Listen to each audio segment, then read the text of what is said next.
Hi, my name is Avi Green and I'm with Spencer Institute and NESTA. And today I would like to talk to you about carrots.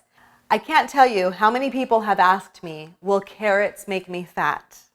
Now, you probably realize that with a lot of the popular diets, fad diets, low-carb diets, you're asked to remove root vegetables such as carrots and potatoes. However, I would like for you to consider the fact that these vegetables are very high in prebiotic fibers.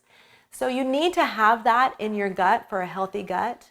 And a healthy gut is the best way to maintain or lose weight.